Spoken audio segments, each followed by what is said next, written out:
Hi, everybody. My name is Jerry Wise, and I'm a life and relationship coach.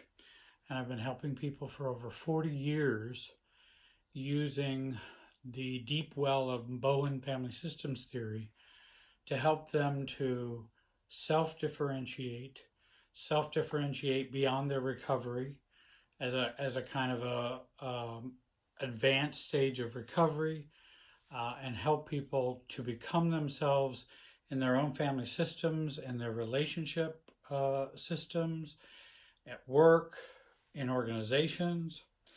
I work with adult children of alcoholics, adult children of narcissists, and other adult children issues, codependence, as I'm a recovering codependent myself, family problems, business problems, life direction problems, career problems. And this video is entitled 3 Steps to Self-Differentiation. Though self-differentiation can be complicated, I wanted to try to simplify it the best that I could. And people ask me all the time, what is self-differentiation? What does that mean? And this program is not an exhaustive discussion of self-differentiation. It's an overview with an example to try to help you with that. So what is self-differentiation?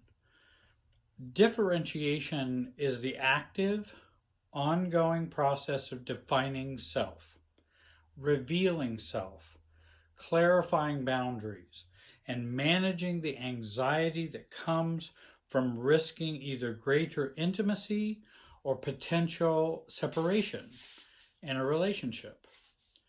Murray Bowen defines it as the degree of resilience to the interpersonal contagion of anxiety in a relationship system. How well and how mature do we handle anxiety in our relationship systems? You can also think of self-differentiation as taking responsibility for the management of one's own anxiety and reactivity and issues. There are 3 basic components to self-differentiation work: self-awareness, self-definition, and self-regulation. And if you notice, all of those are focused on the self. So many times we get focused on the relationship, the marriage, the dating relationship, the boss relationship, the friend relationship, instead of focusing on ourselves as we function in the relationship. First of all, self-awareness. Self-awareness is vital for becoming more self-differentiated. Can we go inward and begin to see how we function in the system, how the system operates in us, how we get reactive? But self-awareness is about going inward, noticing your thoughts, your feelings, your reactivity, your anxiety level, and your emotional field as it relates to other people when you're functioning in relationships. So how can we grow in self-awareness? Calmness awareness is very important. Just being aware of how calm we are or not, that's self-awareness. Doing a feelings list and learning to identify your feelings. Finding your feelings within yourself. There's great lists online that you can print off a list of feelings. And that we don't confuse our thought process with our thinking process. If somebody says, well, how are you feeling? I'm feeling judged. Well, that's not on the feeling list. That's a conclusion that you've come to. It's a thought. So then we identify, well, if we have that thought, how do we feel?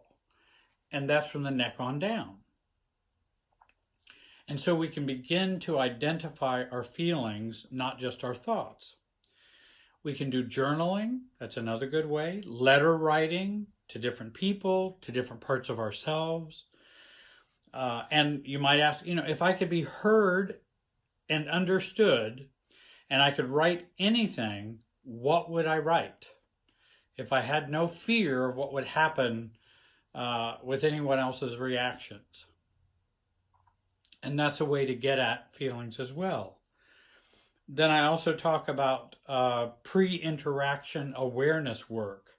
In other words, if we're going to interact with our family members or a girlfriend or a boyfriend or a husband or sisters or whoever our boss, we want to do pre-interaction awareness work. In other words, as I go into this, what am I feeling? Before I even get there, I want to know me before I get there, because that will gain you a lot of liberty and a lot of awareness about your own process. And then I use role plays often in my work, and role plays are a good, very quick way to have people become aware of things without explaining a bunch of stuff. You just do the role play and see how they interact with you. I often play the person, I often play them and let them play the person they're having difficulty with. Husband, wife, boss, friend, whomever. And then what I will do is allow them to borrow my objectivity, and then they start to become aware more of their internal process and more self-aware. Second of all, there's self-definition. Well, that's important. Self-definition is, who am I? What do I believe? What is important to me? What are my values? How do I see things? And one of the first processes in learning to do that more is asking yourself, well, do you have a right to define yourself? Do you have a right not just to be yourself, but can you define yourself? And I remember in my work learning how to do these types of things, I began to at least let me explore what I believe and how I would define myself, even before I would take it to a relationship or an active live relationship. I want to find out where I'm at. Even if I'm scared or not ready to share an I statement or an I position or tell people how I feel, I want to get to learn, what do I believe? What do I think are important? What are my values? What are my morals? How do I understand how the other person is reacting and acting? What's my belief about that? So we must resolve that you have the right to your own thoughts, the rights to your own beliefs, and the rights to how you see things. What do you believe? What do you think? How do you see it? How do you see things? And at least practice, this is how I see things. This is what I believe. Right or wrong, and I could even be wrong. But I remember a psychologist, theologian, and priest, Adrian Van Kaam, Kaam, a Roman Catholic priest, psychologist, and theologian. And I used to read his books often because I thought they were a real help for growth for me. And he would talk about entering the no man's land of no commitment. In other words, we go into a relationship not committed to anything or any beliefs or anything that we're aware of for ourselves. And so we begin to change that in our self-differentiation work to where, well, this is what I believe. I'm not sure what I'm going to do with this. I'm not sure who I'm going to share it with. But this is what I believe. This is what I see.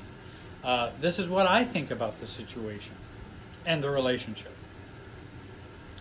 Or you may want to accept readily you're not ready to have a position on that yet. I'm not ready. No one can make me be ready for that, and I can own that. Or accept that you don't know what you think about that. You know, I've gotten into arguments with people trying to persuade me of different things, and I'll say, I don't know what I believe about that. Well, you need to have a belief. I don't need to have a belief. My belief is I'm not ready to have a belief about that, or I don't know what my belief is. That's even self-defining. Let me move to self-regulation, which is number 3. I have a number of videos and podcasts on systems thinking and self-regulation. How do I regulate myself in this moving system of a relationship? And this work is about seeing the bigger picture, seeing patterns, widening your lens. This is the zooming back work. Seeing the big picture helps us to detach and get relief. This reframing of what is going on is so crucial, which is also why I do role plays. I've got a workshop coming up where I'm going to do a lot more role plays with participants, because it's a good learning process. Because it will change you very quickly if you're able to step into another perspective. And we want to ask these types of questions when we're trying to regulate ourselves. Why do they trigger me? Is it hurt, shame, guilt, abandonment? What do they trigger inside of me? Where does that trigger come from? And has that trigger been there long before they came into the relationship? Into my world of relationships? Why do they matter so much to me? Why is that so important? And they matter so much I just give my power away. Why do I give my power away to them? What do I fear? Why am I so anxious? What dependency needs or issues are they activating? And I'll talk about that in my example here. Why am I feel thinking in this relationship? Where my thinking becomes activated by my reactive feelings. And I think the best way to begin to work on that is to do some reading and to learn about that. Based on self-regulation, I'd read Jenny Brown, Brene Brown, who's very popular these days, Harriet Lerner, Lerner, Roberta Gilbert. And then if you want to do that, say, within a marriage, I like the book It Takes One to Tango, talking about how you change you to help change a relationship, or at least to set it up for change to be happening. But you have to focus on you first. It takes one to tango. And then in the business world, Roberta Gilbert's books on leadership are very helpful. Peter Senge, S-E-N-G-E, is great for business, like the Fifth Discipline and the Learning Organization. He uses a systems approach to help businesses to become healthier, to grow, to be more mature. And I would recommend those things for self-regulation and self-differentiation in a system, whether that system is a marriage or whether that system is a family business or a corporate entity. There's an example I wanted to share with you. I had a client who was always struggling with her big sister. And her big sister was always kind of bossy, rather critical, controlling, and pretty self-absorbed. And this sister, it always caused her angst and pain and reactivity, and she just hated it. And she hated that relationship she had with her sister. And it was not that her sister always treated her badly, but it was just always a relationship fraught with lots of high anxiety and lots of reactivity within the the client I was working with. And she would state how she would feel hurt, put down, abandoned, fearful, as she began to become self-aware of how do I feel about engaging in my sister, and when my sister calls, and she just dreaded her sister calling. She dreaded calling her sister. And she'd say, whenever I talk with my big sister, I feel anxious, and I don't know what to do with myself.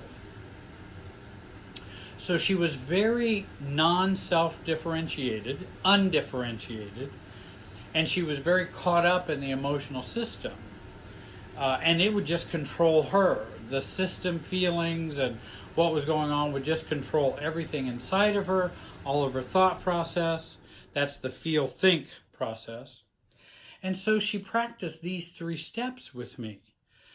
First, self-awareness. I'm triggered. I'm reactive. About what? Let me get underneath that and what I'm reactive about with my sister. Becoming aware that we are reactive, that we are anxious, that we have often been all of our lives, and that she began to unearth the feelings of fear, the feelings of abandonment, the feelings of issues that her sister could trigger, which then keeps her in this very uncomfortable relationship with her sister. Then she began to work on self-definition. Well, what do you want? And she began, well, this is what I want. This is what I believe. This is how I see my relationship with my sister. And I'm going to clarify and define how she acts in my opinion. Now, I understand we're not the last word on everything in the universe and how we see it, but we have to start with how we truly see it, and not stay in the no man's land of no commitment about our thoughts, beliefs, feelings, etc., morals, values. And so she began to become more clear about, well, this is what I think is going on. And this is how I see my sister acting. And I don't like that. And I don't think it's right. It's not a model for me. And it also causes me a lot of reactivity. And then in self-definition, we look at, well, what do we want? And I would ask her, what do you want with your sister? Well, of course, we always often start out with unrealistic wants. Well, I'd like her to be the big sister I always wanted. I would like her to accept me, value me, and see things the way I do. Those are unrealistic wants. They're not unreasonable. They just are unrealistic for who her sister was. And so we don't want to focus on our unrealistic wants, though it's helpful to unearth our unrealistic wants. And then lastly, self-regulation. And that comes in, okay, well, first I want to regulate me, so I'm going to stop and resist trying to change her, my sister. I need to stop trying to change, perfect, change myself so she'll be happy with me, because it probably won't work anyway, or only will work as a quick fix, but not a real solution. And then we begin to toy with the idea that if I had no guilt, if I didn't feel intimidated or fearful, or if I didn't have abandonment triggered, what would I say or do or want? And then we would do a role play about that and give her lots of information and objectivity about what she could say, do, or want from a more detached perspective, regulating herself rather than trying to fix or regulate her sister so she could feel better. I hope that you will follow me on YouTube and you'll subscribe to this channel. I hope you'll listen to my podcasts on all the major streaming apps. Join my Facebook page, Instagram, and Twitter. I also would recommend you join my Silver plan, which is, there are 3 plans on YouTube you can join. There are 3 plans on my website you can join that have different benefits. And join the Silver plan to join those of the Silver plan and Gold plan who become part of a monthly call that I host and answer questions for all of those members. I want to thank you very much for listening today. Have a great day and be wise.